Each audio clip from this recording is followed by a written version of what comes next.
We're here today at the beautiful Mount Dora Lakeside Inn. And today I want to talk about this, the Sigma 30 millimeter f1.4 lens.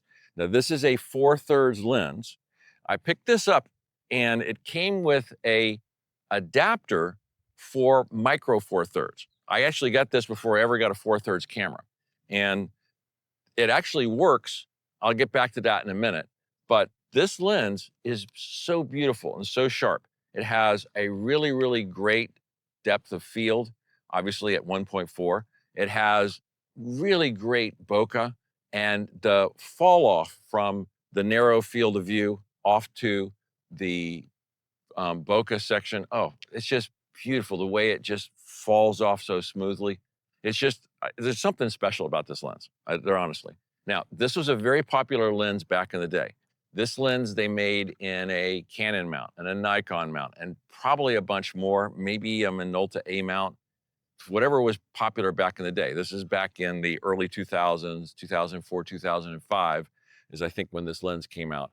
And this lens was super sharp. I also picked up, and I'll give a review on that a little later, a 50 millimeter f1.4, but I got those two lenses and I got a really good deal on them. That's actually what got me into the 4/3 system, because what happened is I was using these on my micro 4/3 camera, and although the focus on micro 4/3 is going to be really, really slow, the images were beautiful. And so I was like, man, I got to get a 4/3 camera and see what they're like. So I picked up several 4/3 camera. This is the E300, which is probably my favorite of that line. And then started seeing, because with the 4/3 camera, they focus really, really fast and they focus really clean. So, I mean, they jump onto whatever you're shooting at and they do it fast. So, and they lock on. It's really good.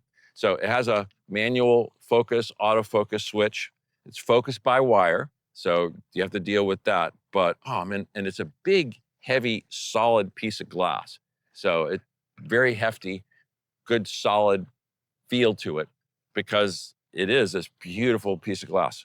So it's an excellent, excellent lens. If you run across one of these for your mount, because although I'll tell you the 4/3 lenses are very rare, they're very hard to find, and if you find them, they're going to be expensive.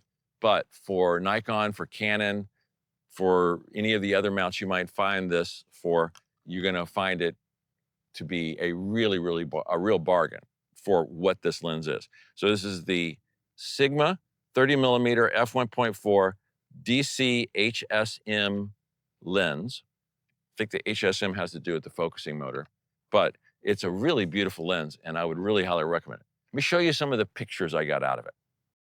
Now, I heard James on the Snappiness channel say that he didn't think this lens was all that sharp. He said it had kind of a dreamy look.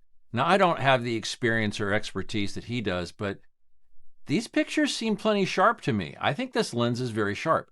This is an EX lens, which was, at the time, Sigma's top of the line, equivalent to today's art lenses in the Sigma line. And I think these images are just perfect. So what'd you think? So before we wrap up, I want to talk about the cost of these types of things. So you have to remember that the cost of something is what you paid for it less what you sell it for later on. Now think about somebody goes out and buys a brand new camera. It's $2,000, $3,000, $4,000. How much is that $2,000 camera going to be worth 5 years from now, 10 years from now? And the answer is a fraction of what it costs when you first purchased it, which means that if you hang on to that camera for any length of time, what you buy it for minus what you sell it for, it's a lot of money. Well, this lens and camera is actually already 20 years old. So if you get a good one and it's working properly and you hang on to it for 3, 4, 5 years, you could probably sell it at a profit. I mean, after 20 years, how much more is the price going to drop? And the answer is it might in fact go up, because if you're getting the kind of things that are classic, that are collectible, that are the turns out after 20 years of reflection are some of the best pieces of equipment for that era, then they're going to go up in value. They're going to become more sought after because they're that good. And believe me, this Sigma lens definitely falls in that category. It's that good. If anybody has a 4/3 camera and sees the images that come out of this lens, or once again, Nikon, Canon, if they see those images, they're going to go, man, that's a great lens. I got to have one of those. And they may be willing to pay more than what you paid for it. So I would encourage you to go get one. I would encourage you to take your time, be patient, look for one that's priced right. You can pick them up from KEH, MPB, whatever it is. I typically buy stuff on eBay a little better price because you can get some that somebody really wants to sell. A lot of times I'll add the warranty onto it from eBay to give myself a little more peace of mind. But whatever, however you price this one I got on Facebook Marketplace, and I got a real deal on the 2 lenses that I bought. But however you buy them, if you get a good price and they're working properly and you take care of them, they're gonna end up you're gonna end up making a profit on it. And that is a really important point, okay?